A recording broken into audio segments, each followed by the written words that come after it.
Welcome to the Power Platform Show. Full show notes for this episode can be found at nz365guy.com/294. Before we chat with today's guests, yes, there's two of them today, here's a quick message from our sponsors. Today's show is brought to you by ISV Connected. Are you thinking about creating some IP, intellectual property? Not sure where to start? You should join the only community dedicated to ISV success, isvconnected.com. Why? Because navigating the Microsoft ISV landscape is easy with friends. Sign up free today at isvconnected.com. And with that, let's get our guests on the show.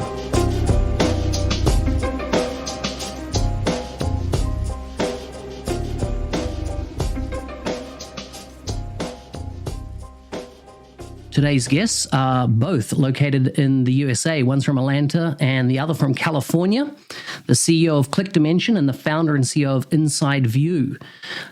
So Mike Dickerson and Umberto Milletti, welcome to the show.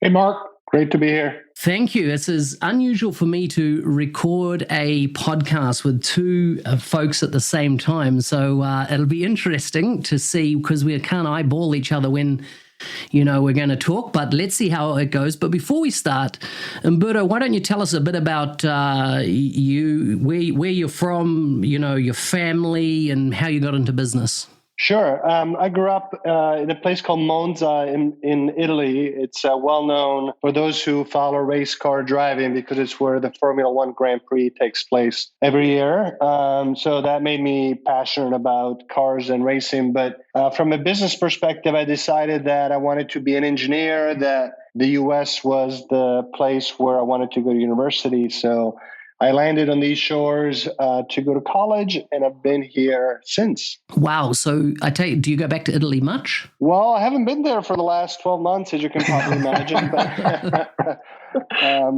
thankfully, everybody over there is safe, at least in my family, and I'm looking forward to going back soon. It's been a bit of a pause, but otherwise I try to go back every year or so. Nice. Mike, how about you? Give us a bit of background on your what you do when you're not working, and what part of the world you're located in specifically, as well as how you got into doing what you're doing today.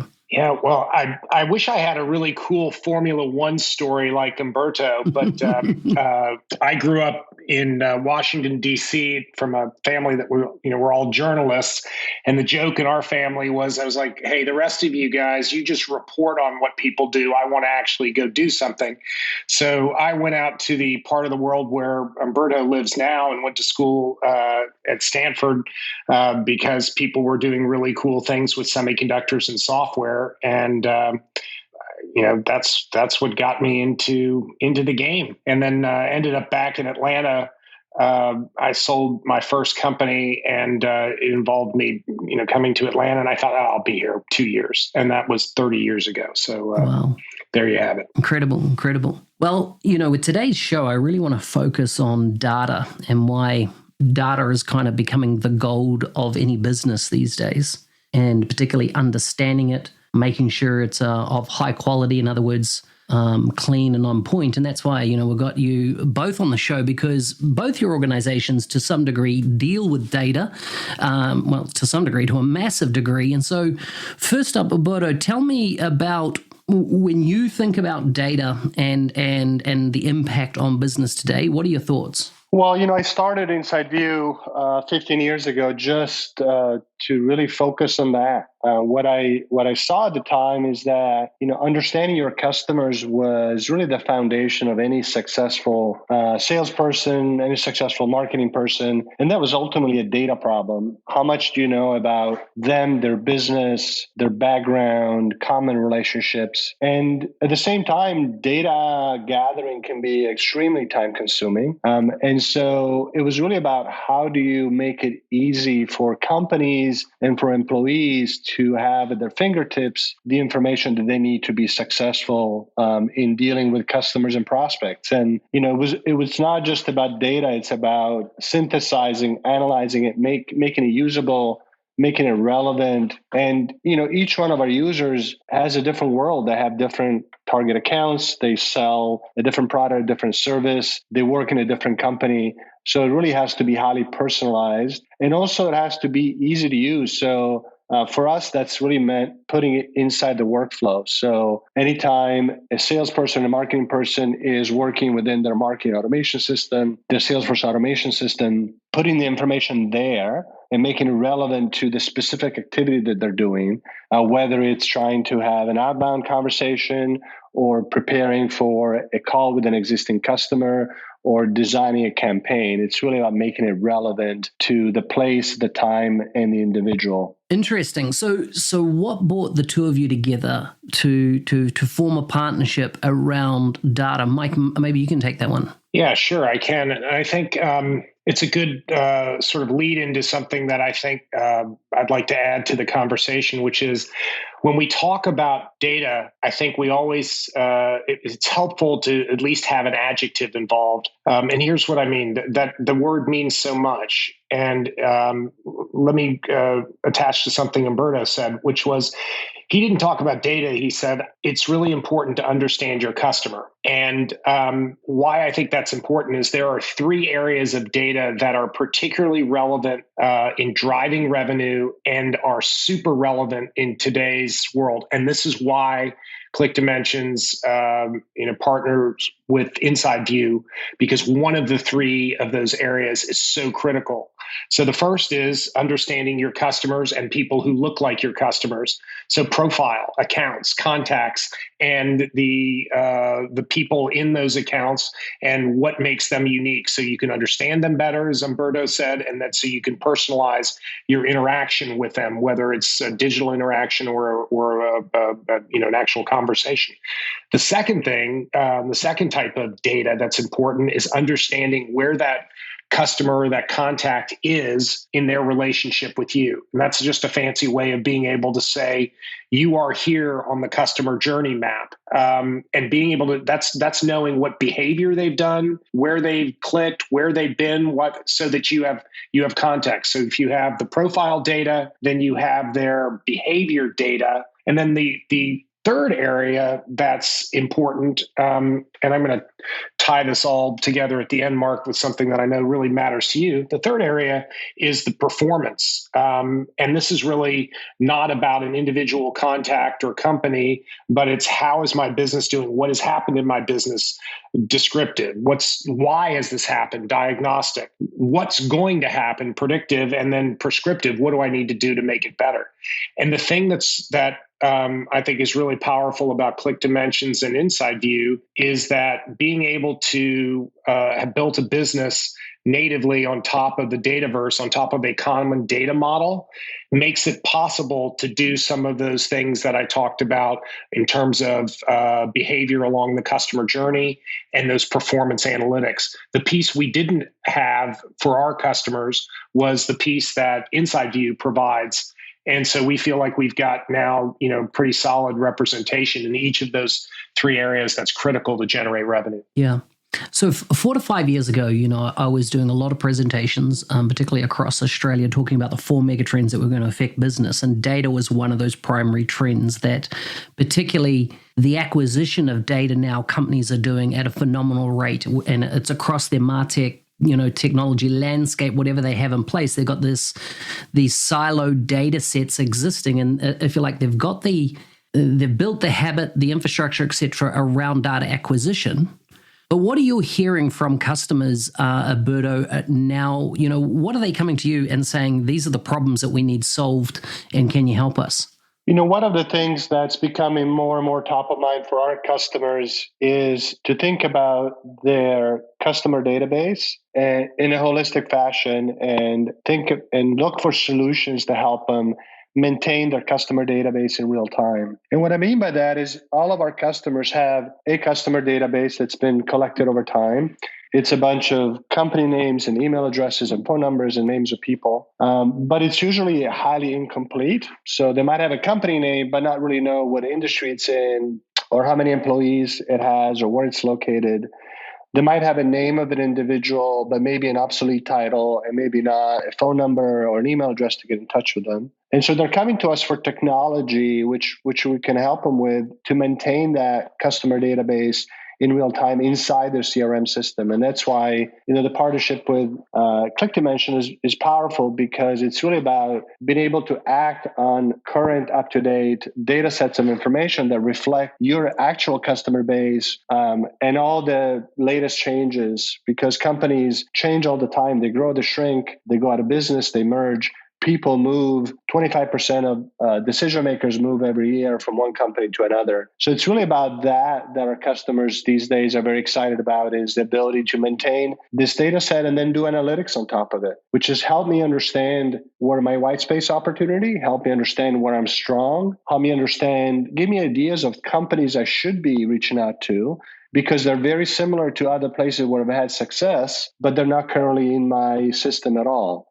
Those type of questions. We call the category customer data management as a way to help brands really get their arms around their customer database and make it actionable. Interesting. So when it comes to data for both your organizations, is it totally focused in, if you're like two categories, contact or contact lead and account? Is that the key focus areas? Those are the two key elements that kind of create the dictionary of information. It's the decision makers and the companies. And then there's a lot of metadata that gets layered on top of that. So you can think, for example, of intent data, which is information that would tell you which companies and which people are in market for specific products and services based on what kind of web searches they're doing and what kind of websites they visit. Or you might have technographic data, which is information about the type of IT technology that each company uses internally, that gives you an idea of what other type of technology they're likely to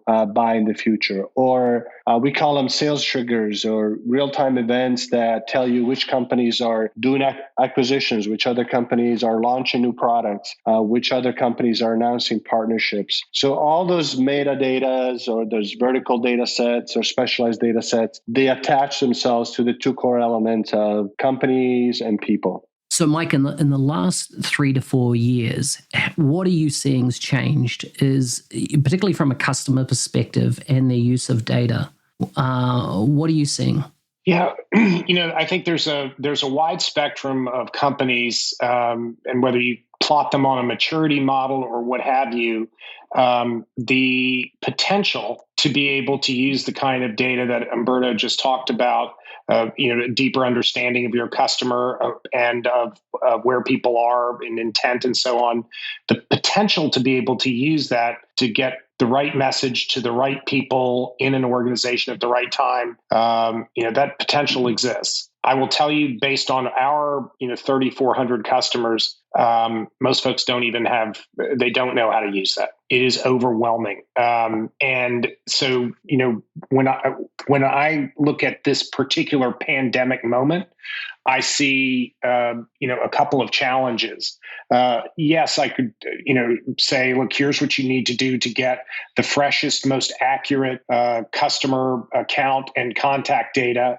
And then you augment it with intent and enrich it with other sort of firmographic, psychographic data. And I could tell you all sorts of great things about that.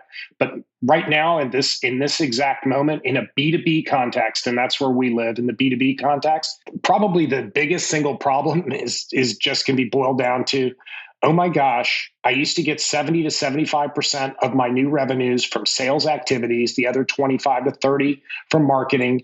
And now that's 70 to 75%. I can't do that anymore. And it's not just because I can't go to a trade show and my salespeople can't take people to sporting events. It's because the buyers on the other end, they don't want to see me. They want to do a Zoom call or a Teams call and turn off the camera and multitask. So imagine this for just a thought experiment. You're a CEO and somebody says the way that you've been getting 70 to 75% of your revenue is broken and it's not going to be fixed with a vaccine. So, when I look at the challenges that companies have today, it starts with one pretty simple one, which is they need to be able to go out and find more prospects. And then that's just the beginning of pulling on the thread of the sweater. There's a lot more that comes behind that. And again, from our experience, we have a lot of companies that were not digital first before the pandemic. And now here they are in a world where they have to be digital first after the pandemic. And it's kind of overwhelming. Yeah. There's a couple of points I want to pick up on what you've said there. But before we go there, if I look at both your products, Inside View, I came across, I don't know how many years ago now, is actually very early in becoming an MVP. That Inside View, from memory, did a deal with Microsoft, and it was included as part of the CRM platform back then. And I remember, because I spent a lot of my career in pre-sales, taking that product, typing in a company name, and then it just lighting up with all the data and the amount of, customers that really bought into CRM because of that Inside View feature was phenomenal, because they could see that they didn't have to go out and copy and paste and, Control C, Control V, all that data into their system. That was, right there. And this is interesting because I was coming from the Southern Hemisphere where, most data sets, where they come from Dun & Bradstreet or any of the other players in market, generally are very strong in America, very weak outside America. But we found we're getting good results in Australia at the time. So that's my first foray into Inside View, and really saw that it helped enrich data sets, give me timely information about the accounts, particularly that I was working with. Then on the Click Dimensions side, there would virtually never be a project that we would do for a customer without Click Dimensions being attached as well. So they're always primarily in every pre-sales engagement. Now, that landscape has changed a lot over the last few years. Where do both your products sit now within the Microsoft ecosystem, and being part of that engagement, or being bundled in with a Microsoft implementation? Are you seeing it increase, decrease? What are the trends and patterns you're seeing? Maybe I'll start. I think what you saw early on has really become the norm these days. I think the importance of making CRM helpful to the end user, and we all know that many salespeople will view CRM as something that's not particularly helpful to them, but it's really for management. By putting information in there that helps a salesperson make the next phone call, reach out to the next customer, have something relevant to say, is now extremely common. It doesn't mean every company has implemented some level of sales intelligence, but whether you use our product or ZoomInfo or something of that sort, I think it's gone from being something that was new to something that's now fairly mainstream. And I think now companies are starting to look beyond how do I give information to my salespeople, but how do I as a company get better at going to market? And how do I as a company spend more time with the right customer? Now, I can't do that just by giving information to my salespeople, because what happens if they're spending time with the wrong customers? And I should be giving them some direction to say, this is a good list of accounts for these reasons. Focus here, and this is where the goal is. And don't waste time on these other accounts that are really less relevant to you, or maybe these other people that are less relevant to you. So that's the evolution that I've seen over the last 4 or 5 years in adoption. Mm-hmm. What about you, Mike? Yeah, I think the way we look at things is that the bar has gotten higher in terms of properly prioritizing your efforts, just as Umberto says, and being particularly relevant. And in this pandemic moment, it's only gotten more. The bar has gotten higher, and here's why: because there's a limited amount of digital attention, and if you can't go sit in someone's office and interrupt them and make them pay attention to you, the techniques that you have are really, you have to provide something that's of value, and you have to get the right, you have to get something that attaches to their interest. And that's a harder set of things to do. You used to be able to have salespeople who would just, through charm, brute force, whatever, they could figure out how to get people's attention. That's no longer working. So I think that we're at the beginning of a period a pretty massive transformation and change. Evolution is probably a better way that of the way revenue happens and the way that sales and marketing happens. So I think one of the things that that we see as a challenge is that the tools have been out there. But the ability to go figure out things like, oh, we do need to reapproach our data management, our customer data management. We do need to think about what a coherent customer journey really looks like. And we do need to figure out how to get more people going on customer journeys. And we can't do it the same way that we did before. So we've got to change our resource and change our spending around. There's a lot of evolution that's going to happen. It's going to have to happen over the next couple of years here. And again, I think that the biggest problem is probably not either what Umberto does in organizing data or what we do in building software, but is in actually helping companies figure out how to get where they need to go and holding their hand along the way.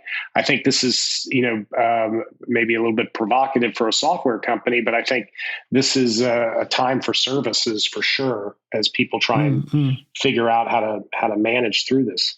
So I find it interesting in the changes that I have seen is that it seems to be a lot harder now to maybe get into the accounts, particularly if you're doing account, based targeting or account-based management from a customer perspective.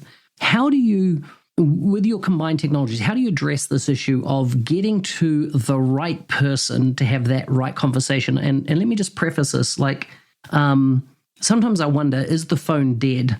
Like the concept of using the phone, like if I look at all my interactions in the past 12 months, very few of them involved my actual phone number. They were Teams calls, meetings, predominantly done in Teams or Zoom. And I'm wondering is, traditionally in the past, you'd get your sales folks to get on the phones and, call down and find those new opportunities and educate your customers, that type of thing. But, nowadays I turn to something like LinkedIn and I would target accounts based on, once again, I did the account's already been identified. That's not the issue. It's about finding those stakeholders, those decision makers in those accounts. And what I've found is that, although LinkedIn is good, it doesn't address the issue with what if that person that you're trying to target, the potential prospect, doesn't really use LinkedIn. In other words, they have a profile. They use it when they are looking for a new job, maybe, but they, I'm on LinkedIn 50 times a day type thing. Always, it's one of my lifeblood systems, but I'm unique in that. And I notice that particularly the minute you get out of the tech landscape or the tech as a target customer, people don't use LinkedIn anywhere as much as what we think in the tech environment. So how do you help your customers, if you like, reach those target audiences that they need to engage with that are not necessarily just knocking on the door and saying, hey, we want your product or service today. Sometimes they need to be taken on an education journey around how, the product or service you're wanting to sell them is going to impact positively their business. How are you addressing those gaps? Yeah, I'll take a run at that.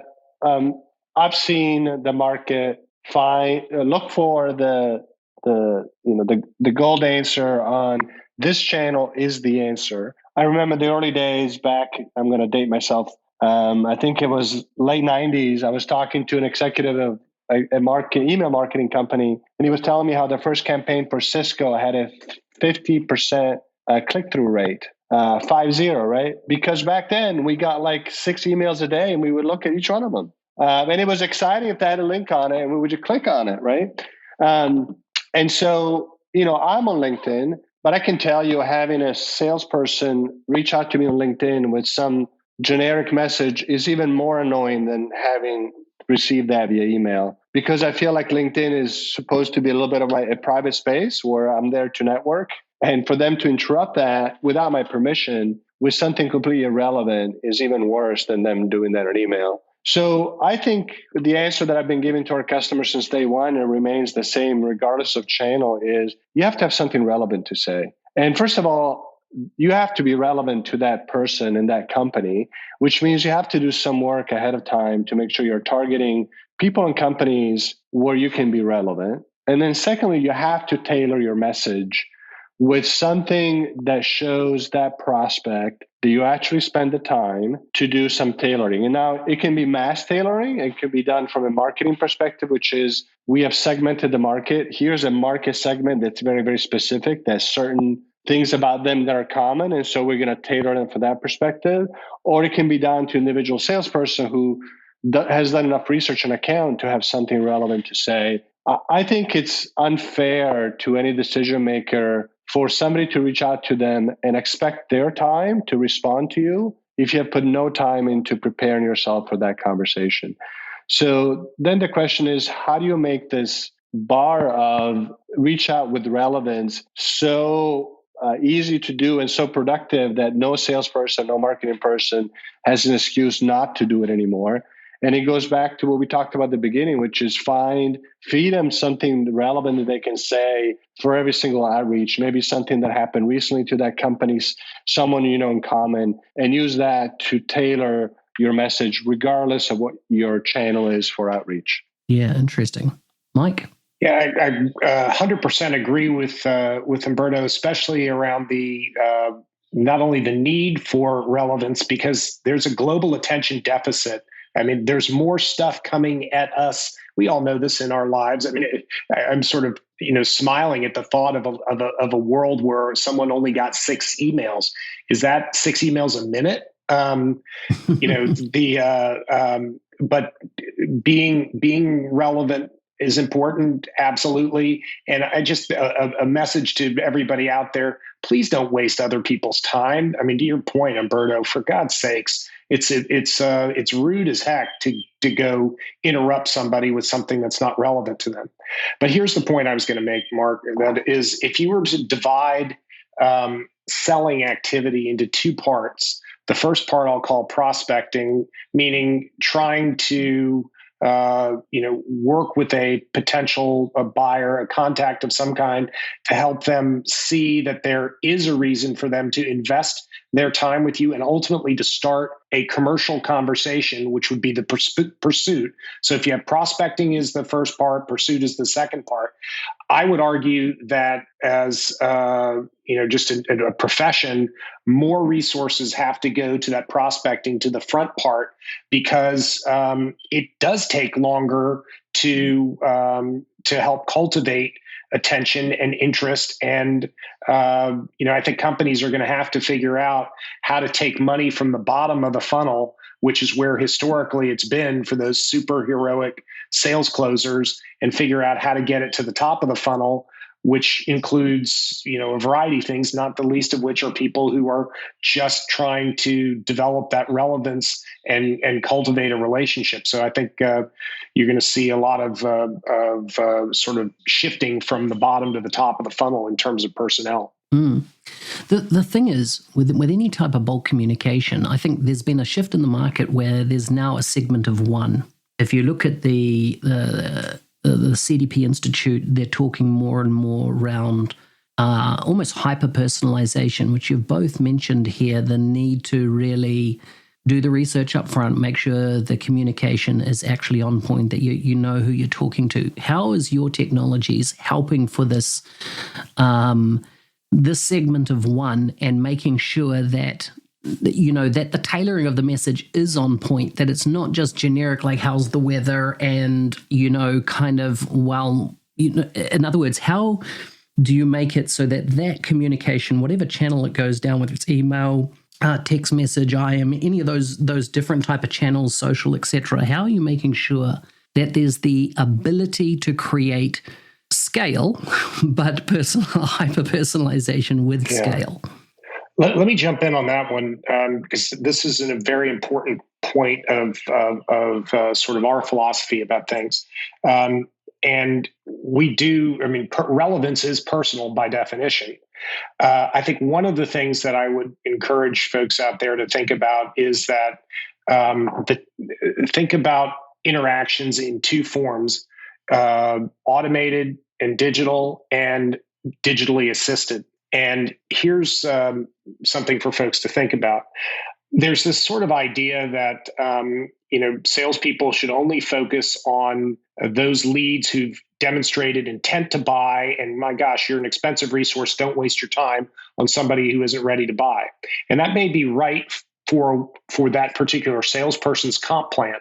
But from a company perspective, the reality is that that companies interact with brands for 2 and 3 years, very often before they get into a buying frame.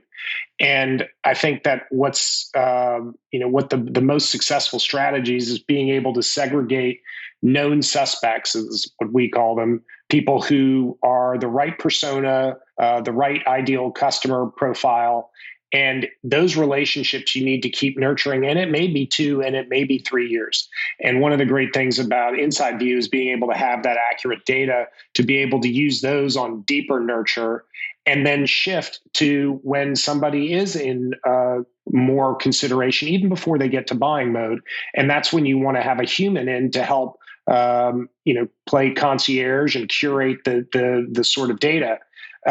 So one of the things that I would say that you're going to see people do is look at contact nurturing timeframes that are much, much longer than they do now. The second thing is, and this is something that the B2C world has figured out, is you've got to manage frequency and message.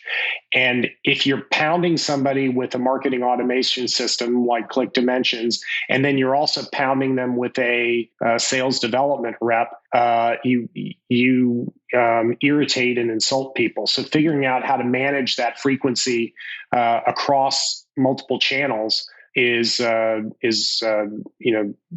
some of the real magic happens. So I think that something to think about is that real difference in when do you bring the human in. And just because it's not in the sales cycle or where somebody's not going to make their commission this year doesn't mean that relationship is an important asset to your company that needs to be nurtured over time. Are you seeing organizations transition, as an away from, like, my experience is now, if I'm involved in sales, I'm just one of multiple stakeholders in the sale, as in driving this outcome. So it's much more team-based selling, I feel, nowadays, rather than, one rock star maybe. And I'm talking a B2B world here. 100%. But it's more in the tech side. You see that more, just as your point about LinkedIn, you're seeing that in technology companies, but you're not necessarily seeing that in HVAC or industrial, wiring companies. I don't know. Umberto may see things differently. Yeah, I was going to quote my roots, a Latin saying, which is in the land of the blind, the one-eyed man is king. Judge on the outreach that I receive as a potential buyer. Do you know what the most common outreach to me is from a salesperson? It is to ask me who in my company is in charge of marketing or IT and all that. That's the most common outreach. So I don't want our audience. That high value added outreach. That's a pretty low bar, right? That's we are in the land of the blind. So I don't want to get our audience scared that, everything has to be super, super, super tailored. Just a pretty basic evidence that you took the time to do something that is relevant to that individual is I think, a pretty good bar that everybody can cross over. And so what we do from a technology perspective, with our sales product, we make it so that every time you look at a lead or a contact or an opportunity, in a little window, we'll surface for you 2 key things. One of them is something that happened to that company recently that you can refer back to. And number 2 is people who you know in common with that individual. 90% of the time, one of those 2 things will be enough to very quickly create a tailored email that already sets you apart from 90% of the sales outreaches that are out there. So just starting small and making it really easy and really simple makes it so that salespeople will start doing it on a regular basis, because why wouldn't you do it to take the 2 minutes if it's right in front of you, in your CRM system, actionable? Do you think it's crazy that I'm asking you this, because I kind of feel like it's a no-brainer that one shouldn't. But are you still seeing things like cold calling? And I'm talking about using phones as a form of engagement still happening across the industry at all? It's happening. I'm not sure that there's... Is it effective? Like, are people doing it because they're still getting results, or is it just because they haven't evolved? A little bit of both. I think, you gotta, I think most successful outreach strategies are multi-touch these days because, there's no way to know if your buyer would prefer to receive something via email, via phone call, through online advertising, via LinkedIn. And, the cost of outreach is so low these days that you might as well, try a few different ways that are relevant to that. But I'm sure there are people who still pick up the phone. I'm not one of them. I really don't know who they are. I don't know if they're people who have decision power or not. I would say that, as I look at our successful sales processes, they almost always involve a buying committee, not just one individual, and they're developed over time. And it's really about being consistently relevant and persistent and never leaving it to, I'm going to do this one phone call or 100 phone calls, and that's my route to success, but really having a process for targeting those accounts that you talked about, multiple buyers, multiple personas with a relevant message. In March 2020, COVID kind of really hit the world. We had lockdowns. We had a totally different way of doing business. The concept of doing everything remote or, teleconferencing, that type of thing, webinars became front and center. What have you seen in your businesses? Not so much the impact on your own personal businesses, we'll go there in a moment, but what are you seeing from your customers and how they're using data now, no matter what? And let's take the tech landscape, let's take tech industry, software selling, that type of thing out of the picture. And let's look at, say, healthcare or, you mentioned HVAC systems and things like that. What are you seeing for across the market in the customer bases that you already have? What has been the impact of COVID and how has that driven engagement with your organizations when it comes to data? Mike, you want to take a cut of that, and I'll give my perspective. Yeah, sure. Yeah, and we have a lot of customers who are spread across multiple industries, not just tech. And there are a couple of things that we see. First, there is a bit of desperation, especially in industries that are used to finding prospects and networking in a very physical way. So I think, to the extent that people are spraying and praying or smiling and dialing, there's a little bit of, oh my God, we've got to get some revenue. So we see a little bit of that.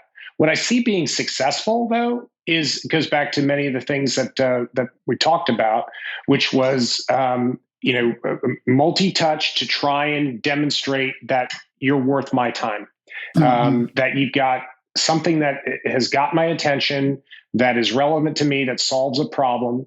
And then fine, I'm happy to get on to a Zoom call or a Teams call.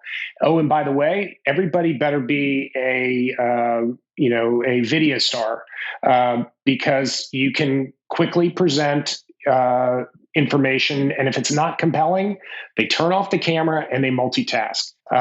But so, I'm absolutely seeing some people figuring out how to be successful in their remote selling, and guess what? The buyers prefer it. They want to be able to look at content when they want to look at it, and when they are interacting, they prefer to interact remotely for the most part because it's just more efficient, and they're busy, and they can virtual delete by turning off the camera and by saying, "I'm sorry, I just got to go."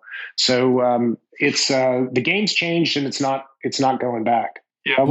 Interesting. I would agree with that. I would say that the movement was already underway. So the shift from in-person marketing and in-person selling towards digital marketing and digital selling was already underway, and the pandemic just accelerated it tremendously. It was kind of like a 4-step function change. And I think a lot of our customers are finding that, lo and behold, it's a lot more efficient and trackable and measurable to be able to do things virtually because you can measure every step of the way, you can scale it a lot more effectively. It doesn't mean that, face-to-face will never exist ever again, but, it will never go back to the way it was before. And frankly, shouldn't, because not only are customers find more efficiency, but their buyers, to Mike's point earlier, they're not that interested in spending a whole bunch of time, in physical events or face-to-face meetings with salespeople when they don't have to. Everybody's finding the efficiency of a more digital world. And I think that's here to stay as well. So as we draw to a close here, tell me, and we'll start with you, Umberto, tell me what, if you had a crystal ball in front of you and you could, well, not even that, based on what you know now, what does the future look in a maybe post-COVID world, when it comes to how businesses are going to continue to evolve, engage? If you're looking 2-3 years out, what are kind of trends, patterns that your data is telling you?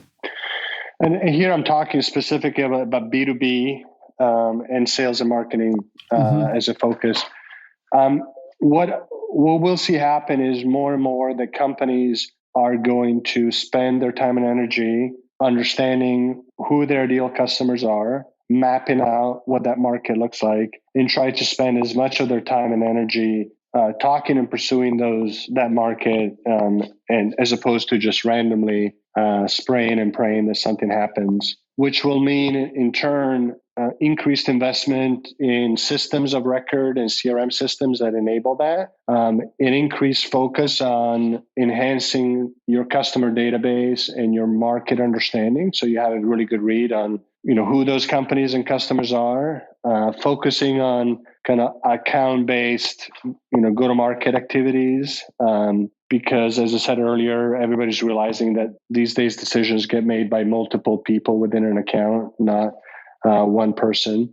And I think we're going to start seeing starting to see already some really interesting output of using AI and machine learning on all that data to prescribe, most effective activities, most useful content to share, most promising customers, most likely to convert, and relying more and more on technology to guide our efforts. Yeah, interesting. Mike? Yeah, I think I would agree with all of that. I would maybe sort of emphasize two areas. One is the longer view of audiences, and that those ideal customers, the ones where you should be spending time, are ones that you need to know about and stick with, not just during this year's compensation season, but over the long term. And I think that we go from, what I've heard people call random acts of marketing to perpetual demand gen.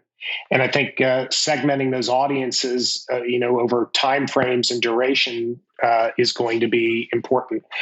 I absolutely see the power of what Umberto talked about in terms of using AI to drive next best action, to identify areas for optimization in the journey or in the sales motions. But to do that, I think one of the tricky things is you have to have a level of operational organization. Now, I'm talking about a different kind of data here, not the contact and account data. I'm talking about how do you instrument your process so that it has consistent milestones so that you can measure what's different. And you think about on just a website, a clickstream analyzer. Well, think about that across, that sales organization you talked about, Mark, which is what we see, where the roles are starting to be specialized. People are focusing on prospecting. People are focusing on closing. And the final thing that I'd sort of throw into the mix is, a lot of people talk about sales and marketing alignment. I think that's going to get thrown out the window. Why? Because I don't think alignment is the right thing. I think sales and marketing unification is what matters. It's that relationship, the journey, and it may take 3 years, and it needs to be managed from the prospect's perspective, not from the organizational or budgetary consideration of the company that's trying to sell stuff. So I think that in order to take advantage of HR or of AI, and to be able to do some of the things that you're going to have to do to find prospects in a world where prospects don't want you to come see them. I think we're going to have to redo some process, redo some organization, and ultimately shift dollars from the bottom of the funnel to top of the funnel activities. Mm-hmm. So before you jump onto some quick fire questions, which are totally random, what I'm keen to know is the partnership that you have formed. How does that outwork today? Is there resources that the audience can go and look at, gain understanding of, one, Umberto, from your side, how accurate, insightful data in CRM is something you just can't have people manually updating to keep accurate. And Mike, from your side, how does that partnership come together with what Click Dimensions is doing? Can you give me kind of, how can people physically outsee the working of this partnership? What's the value to customers, to Microsoft partners, implementers that are working with Microsoft Biz Apps? Yeah, on the inside view end, it's pretty straightforward. Just insideview.com. We have a lot of information that talks about how we help customers, case studies. We also have people who can help and are more than happy to jump on a call with the company, help them think about how to leverage information to improve the go-to-market efforts. Nice. Yeah, I think we are now 7-8 months into our partnership with Inside View. And I have such a deeper appreciation for the data problem in the enterprise. And I'm going to speak, I'll focus on the customer data problem, but those other two problems are very real. And if you just solve one, I'm not sure you get all the way to where you need to be. When we got into this partnership early on, Umberto was very gentle about saying, look, there's some complexity that goes on with this, with helping companies organize their data. And that complexity is very often around jurisdictions, around decision-making in an organization, who actually knows whether this is one of this type of customer or that type of customer. And, we specifically went slowly as we started on this partnership and have realized that there was, a lot more consulting work to really set things up to take advantage of not just a one-time diagnosis, which is great to tell you the state of your data estate, and not just to get you set up to be able to keep that data up to date on an automated evergreen basis, which is just a godsend. But when we look at the business and our customer base tends to be a little bit smaller than the Inside View typical customer base, we're always trying to look at things at scale. And what we realize is, wow, to actually do this at scale and to do it at a price point that works for SMB companies, takes a lot more work than we had imagined. It's easy to get somebody set up and start sending out newsletters to 10 million people. It's a little bit harder to help companies think through how their data should be organized, even if it's just contacts and accounts. There's more complexity under there than I think folks know, and I think that's the great opportunity for us, and it's what our sort of mission is. How can we make this not so scary, not so overwhelming, not so complicated, and how can we make it push button easy, like we try and make everything else at Click Dimensions? And it's been eye-opening and it's been a lot of fun. But ultimately, if companies are going to be successful in a world where customers want to buy digitally first, the people who are able to solve these type of problems are going to do pretty well. Awesome. I'll make sure I include links to all the show notes. Okay, I'd like to wrap up with some quick fire questions. There'll be 3 each. Are you ready to go? These are random. Let's do it. Okay, Mike, I'll start with you. What's the thing you like that creeps other people out? Extremely exotic food, from soft-shell turtle to fried jellyfish. Wow. Yeah, I've never had jellyfish.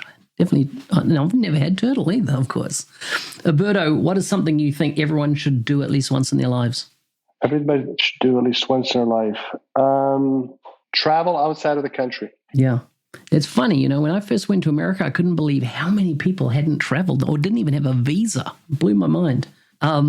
Mike, if you could live in a sitcom, which one would it be and why? I could live in a sitcom. Yeah. Well, I'm just sitting here going, I don't want to live in Friends. That, or Seinfeld. Yeah. That's not, cool. Yeah, possibly The Big Bang Theory. I think I might do The Big Bang Theory. Nice. I like it. Umberto, what was the first music you ever bought? First music I ever bought. I'm going to guess here because I have no idea. But I'd say maybe AC/DC's Back in Black. I love it. Good Australian band. Right. Perfect. I grew up on that music. Mike, would you rather die before your partner or after? That's a toughie. Before? Yeah. Final one, Umberto. What's your best scar story? My best what story? Scar, Did you get your leg chopped off in a motorcycle accident? Battle wound? Yeah, battle wound. My best scar story. Yeah. How I got that scar.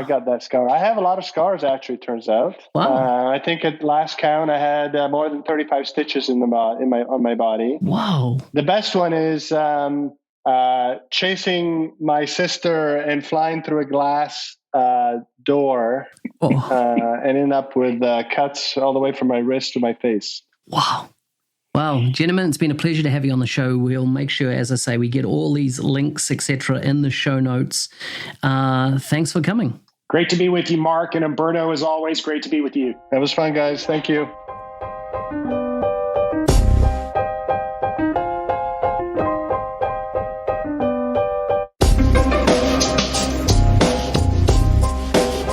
Hey, thanks for listening. I'm your host, Business Application MVP Mark Smith, also known as the NZ365 guy. Remember, full show notes for anything we discussed can be found in the show notes.